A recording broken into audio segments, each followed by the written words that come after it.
GMC Ram मंदिर में press वार्ता का आयोजन किया गया। प्रेस वार्ता में मुख्य वक्ता रहे नेता प्रतिपक्ष झारखंड अमर कुमार बावरी, धनबाद के मेयर चंद्रशेखर अग्रवाल जी, जयदेव राय, परिंदा सिंह, मुकेश राय, विनय आनंद, गौर रजवार, गौर बावरी, भानु प्रताप जी उपस्थित रहे। प्रतिपक्ष जी ने कहा, राहुल गांधी पर है 18 केस, कांग्रेस प्रत्याशी इसकी भी करे चर्चा। अमर बावरी, कांग्रेस के पूर्व अध्यक्ष राहुल गांधी पर 18 आपराधिक मामला दर्ज है। पोस्को एक्ट के तहत भी मामला दर्ज है। इस बात को भी धनबाद के कांग्रेस प्रत्याशी को उठानी चाहिए।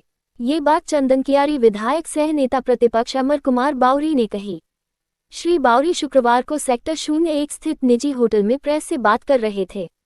श्री बावरी ने कहा, धनबाद से भाजपा प्रत्याशी धुलू महतो के खिलाफ सिनेरियो बनाया जा रहा है।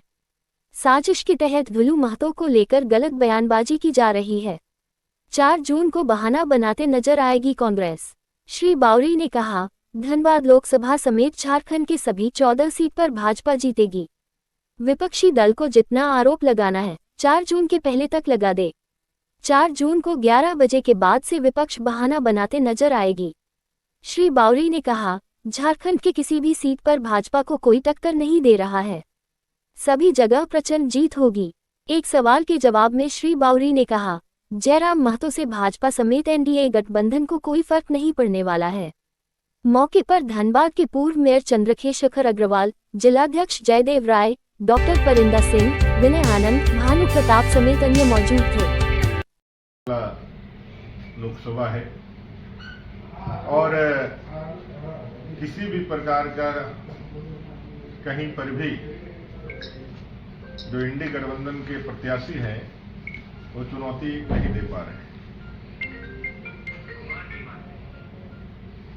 आज जब मैं यहाँ बात कह रहा हूँ, लगभग 2-3 दिन मैं धनबाद लोकसभा क्षेत्र में था और मैंने यहाँ के जो जनभावना को देखा है, उस जनभावना से यह साफ दिखता है कि भाई भारतीय जनता पार्टी के नेतृत्व में इस बार रिकॉर्ड मतों के साथ कमल खिलेगा।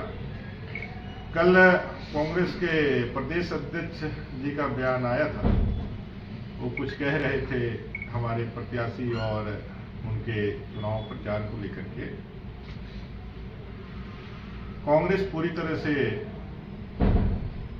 कांग्रेस मुक्त भारत की परिकल्पना को साकार करने के लिए आगे बढ़ रही है। कांग्रेस पूरी तरह से हताशा और निराशा में है। उनके राष्ट्रीय अध्यक्ष से लेकर के उनके नेता राहुल गांधी जी भी ये बहुत ही आप समझ सकते हैं, एक साफ उदाहरण है कि वायनाड से चुनाव लड़ने के बाद जब वहां एक तो अमेठी से भागे, वायनाड पहुंचे, वायनाड गए।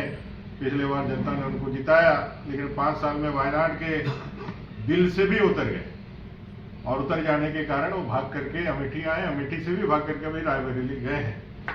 यह साफ दिखलाता है कि कांग्रेस जो है एक निराशापूर्ण वातावरण में और उनके नेतृत्व में इंडिया अलायंस निराशापूर्ण वातावरण में चल रही है।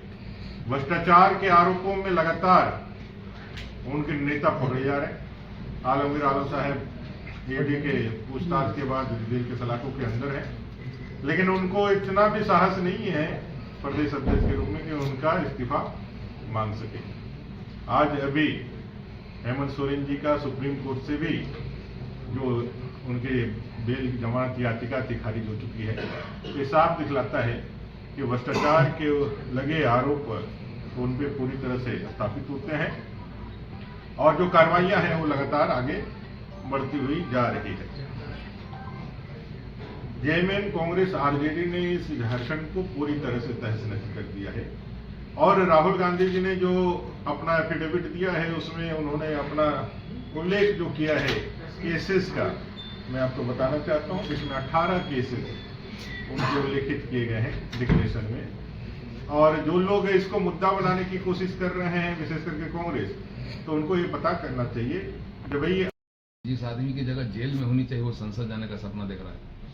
मैंने तो केस का ही आधार बताया ना। अभी डिक्लेरेशन आप देख लीजिए, 19 केसेस उनके डिक्लेयर किए, 50 केस, 49 केस, इतना बड़ा। ये जो परसेप्शन बनाने की जो कोशिश कर रही, मैंने कहा ना, अगर यदि केस यदि मायने रहता, केस का यदि एक वैचारिक एक विचार का विषय रहता, तो आप 18 केस वाले राहुल गांधी पे भी विचार करिए। मेरा तो यही आग्रह है।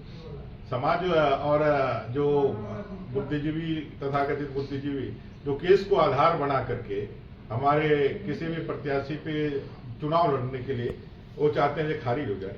भाई अल्टीमेटली चुनाव लड़ने के लिए जो अहर्ताएं तय की गई है देश के अंदर, वो सारी अहर्ताओं को उन्होंने पूरा किया और उन अहर्ताओं को पूरा करने के कारण चुनाव आयोग ने स्क्रूटनी करके उनको पात्रता दी कि भाई आप प्रत्याशी बनी। वो प्रत्याशी के रूप में जनता जनार्दन जो लोकतंत्र का सबसे बड़ा अदालत है वहां गए हैं, वहां से वो वोट मांग रहे हैं। 25 तारीख को धनबाद की जनता जनार्दन अपना फैसला सुनाएगी और 4 जून को उसका रिजल्ट आउट होगा।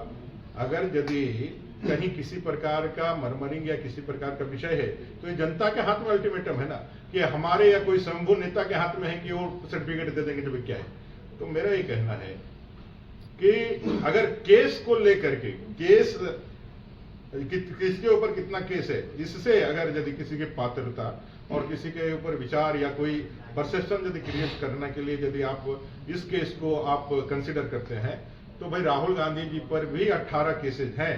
कांग्रेस के अध्यक्ष सहित कांग्रेस के प्रत्याशी और कांग्रेस के तमाम नेताओं को इस बात पर अपना विचार देना चाहिए कि राहुल गांधी पे 18 जो केसेज है उसमें उनका क्या वक्तव्य है।